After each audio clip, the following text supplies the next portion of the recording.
Okay. Hi. Ow. It's just sort of a wrap up on the 18AL game. I enjoyed it. I think it's a good 18XX. I think it meets what it aims for.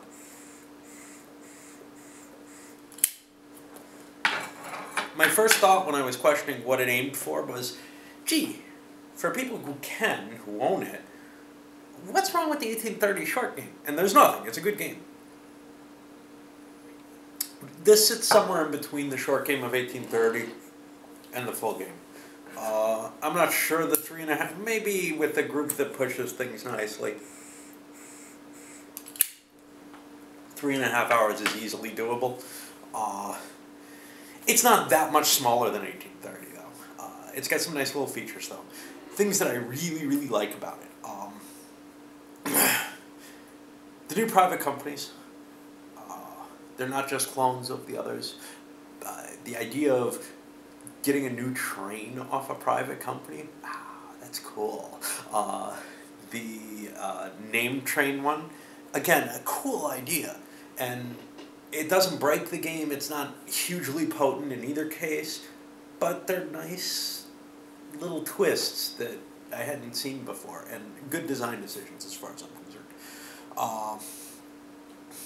The size, I don't think it was horrible to have only one more company than total possible number of players.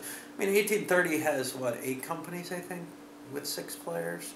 So there's not really that big a difference. There's a person or a couple people who can be bonused, at best. What about the train progression? I think they're a neat little twist too. That 4 diesel is a potent little option. The one iffy thing about that is that you can be set up to take advantage of one of the bigger trains, the 6 or the 7. It's possible the 4 diesel won't do you much good if you are. I mean, it is certainly going to be better than a 6 or a 7 in almost all cases, except if you're going for the named run. On the other hand, the 4 diesel can be hugely bonus if you have the right run, the right short run. It's a cute idea. I've got mixed views on it. I kind of wish you could choose one route or another. I wish the diesels became available maybe at the same time as the 7, so you'd have a choice between paying the extra $100 on the 7.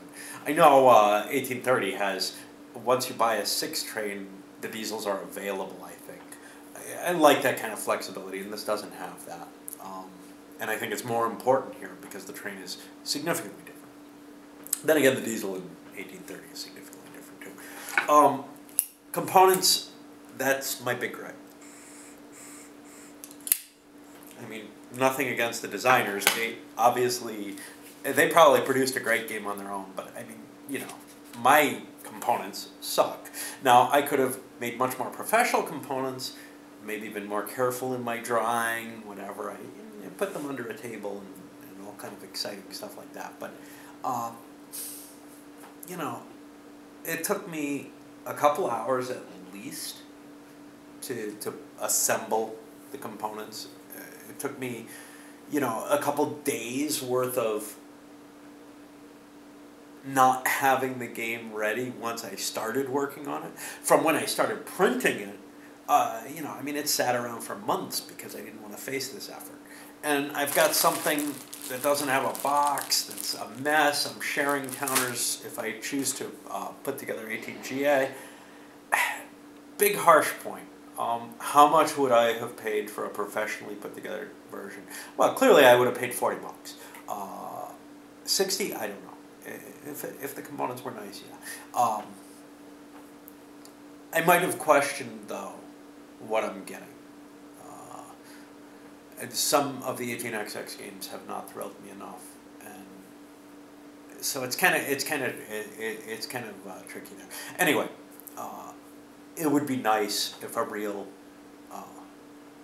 production value for a lot of these smaller versions of 18XX. There are so many little ones that people made and nobody printed them as far as I know, or they self-published. It would be nice if somebody put out a collection of these as sort of a project for profit, obviously. You know, in association with the designers. Doesn't have it doesn't add a lot to the system. It's not like 1856. It's not like 1870. It's not like 1835. It's not a big difference from all the other games.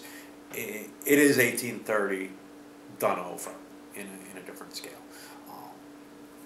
But I am considering going through that effort, which I consider worth, you know, $100, $150 worth of effort if I think about it, to put out the 18GA version as well for myself and give that a shot, because I do like it and it is nice to have some variants.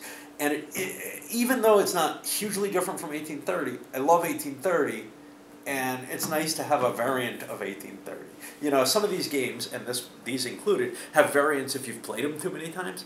Well, it's kind of nice to have an 1830-esque type game with different terrain, with different special rules.